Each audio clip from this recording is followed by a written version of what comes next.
আসসালামু আলাইকুম। আমরা জানব বাংলাদেশের রাজনৈতিক ব্যবস্থা থেকে কিছু গুরুত্বপূর্ণ প্রশ্ন উত্তর, যেগুলো প্রাইমারি বিসিএস ও অন্যান্য পরীক্ষার জন্য খুবই গুরুত্বপূর্ণ।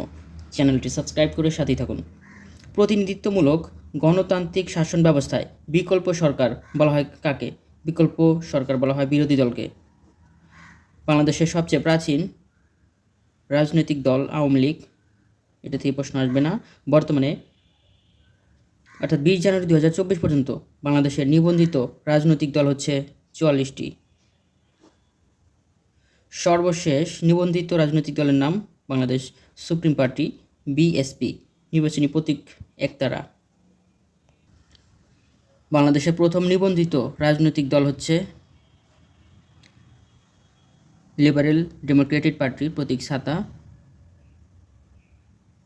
বাংলাদেশের প্রথম রাজনৈতিক দলের নিবন্ধন শুরু হয় 2008 সালে তত্ত্বাবধায়ক সরকারের আমলে। বাংলাদেশ নির্বাচন কমিশন অর্থাৎ ইসি কর্তৃক সর্বশেষ অর্থাৎ 2023 সালের নভেম্বর মাসে প্রকাশিত তালিকা অনুযায়ী বাংলাদেশের নিবন্ধিত ভোটারের সংখ্যা 11,96,91,633 জন। এর মধ্যে পুরুষ ভোটারের সংখ্যা 6,07,71,000 এবং নারী ভোটারের সংখ্যা 5,89,19,000। বাংলাদেশের নিবন্ধিত নতুন ভোটার হয়েছেন কতজন? 1,54,00,000। বাংলাদেশে দ্বাদশ জাতীয় সংসদ নির্বাচন অনুষ্ঠিত হয় 2024 সালের 7 জানুয়ারি এবং দ্বাদশ জাতীয় সংসদের মন্ত্রিসভা শপথ বাক্য গ্রহণ করেন 11 জানুয়ারি 2024। প্রশ্ন আসবে না।